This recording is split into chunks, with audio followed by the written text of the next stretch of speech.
Welcome to Horton Adventures and happy 2026.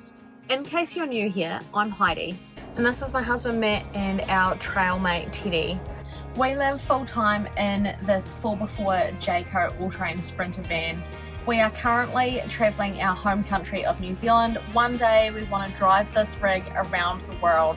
I document our travels and all of our adventures on our YouTube channel, and yeah, I just want to say thank you. We're so grateful to have you along on the journey with us. In this episode, we have got a really exciting upgrade that we're doing to the van.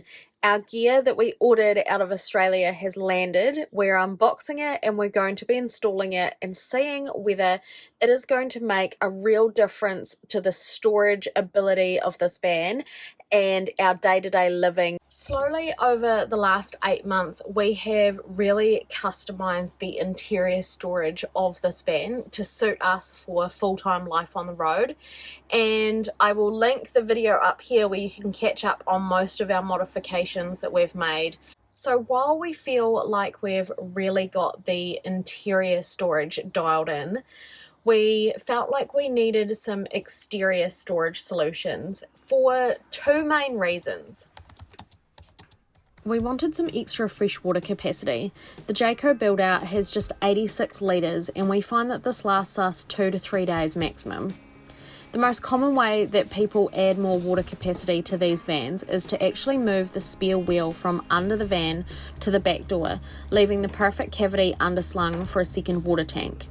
Secondly, there's some gear that we just love not to have to store inside the van. However, the more gear we add, the closer to our GVM we get. But more on that in a bit. In both the States and Australia, finding 4x4 outfitter gear for these sprinter vans is abundant. However, in New Zealand, pretty much none exists. I set to work contacting a heap of Australian suppliers to see if anyone would ship some gear out to us here in New Zealand. 99% of the responses were straight up no's. A couple provided shipping quotes that made my eyes water, and then we finally found Stefan at WeldBeat, who helped us out and was prepared to ship us out some of their Australian-made alloy gear. We'd have loved to have bought all their products because they have a great range. However, we settled on some essentials for now, knowing that one day when we get to Aussie, we plan to do a whole nother level of modifications to this van again.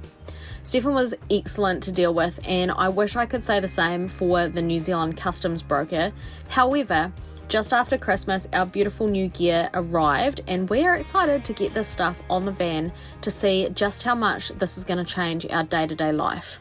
It's all looking pretty good. Stoked to get it installed on the back of the van.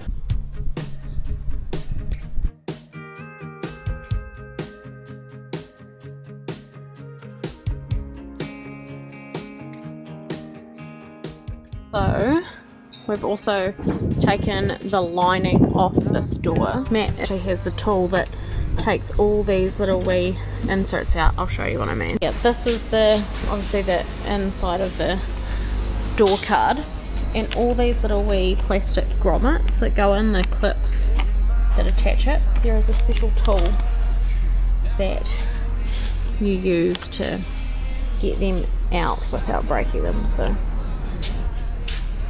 done that, and as always in Southland, the weather is fighting us on this, so it is windy as heck today, which is joyful when you're trying to work with big doors on the back of the van. But we're that excited that we're pushing on anyway. Girl, I'm loving the ride.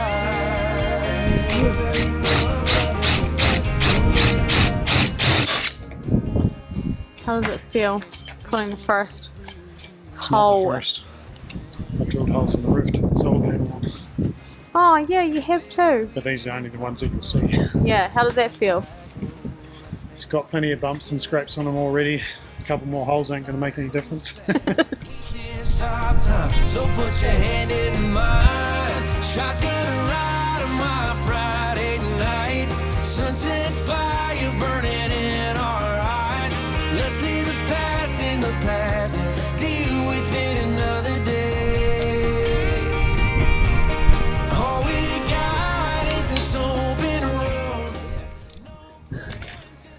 So there's a bush in there that spaces all that out, so that's all done. And then we've just put in these plates. So our doors on the Sprinter are 180-degree doors, so they, until we put those plates on, actually opened straight out 180 degrees round. But these plates that come with the WeldBeat gear stop that from happening, so it now hits that stopper earlier, I guess, so that you don't have like a big tyre on there. Might crash into the side of the van otherwise. Yeah. So we just finished installing the spare wheel carrier on the left hand door, and now we've got the cargo carrier to go on the right hand door. God is this open room. No map, just the stars to light the room. Ain't promising forever, ain't no end in sight. Oh, nothing lasts forever, but we can sure as hell try. Girl, I'm loving the ride.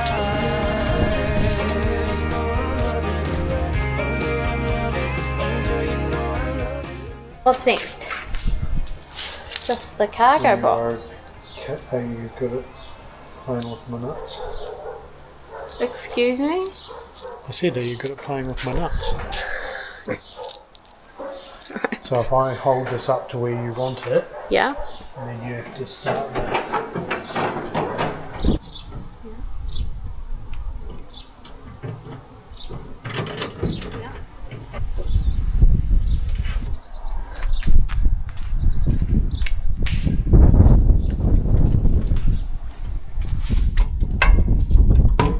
How long do you reckon that's taken to put all 3 of those things on?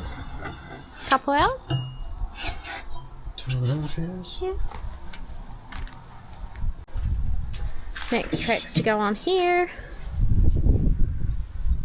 Hopefully, mountain bikes.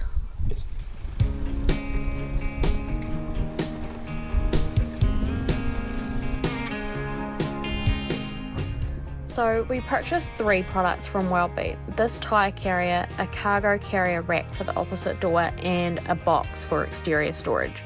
Matt is still hopeful to get the mountain bikes up above the box and tyre on the back somehow. I'm skeptical that this is going to work, but I hope he comes up with something because I'm missing my mountain bike this summer. Let us know your thoughts in the comments. Now, this video is not an advert for WeldBeat, but we were really impressed with the gear when it arrived. Their service was awesome and it was really easy to install. We've already put this gear through its paces with a trip into Mavora Lakes. If you've driven that gravel road, then you know. And so far, we are loving it.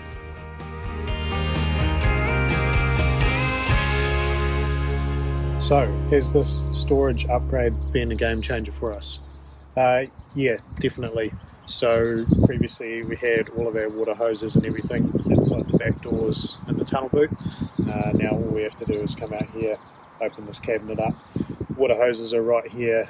We're keeping our tramping boots in here, real easy to get to. It doesn't matter if they go in here muddy, wet, whatever. There's drain holes in the bottom of it.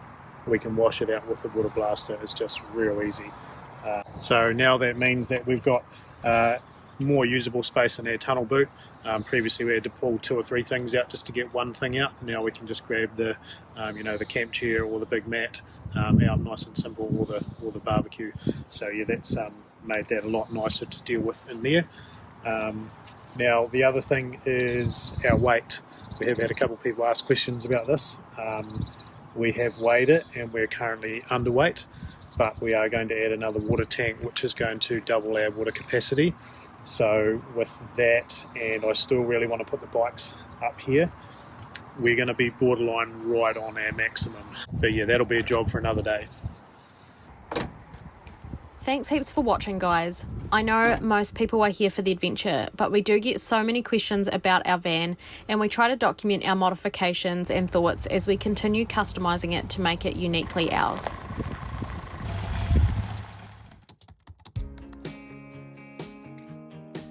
For those that are after more adventure, in next week's episode we're off to Mavora Lakes with some family and of course the hundreds of other campers who go there for New Year's.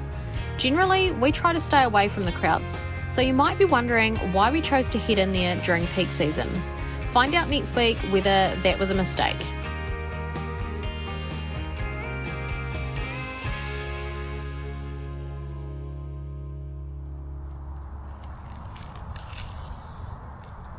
Photographer things.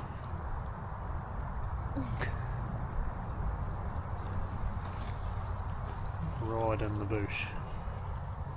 Thumbnails are important.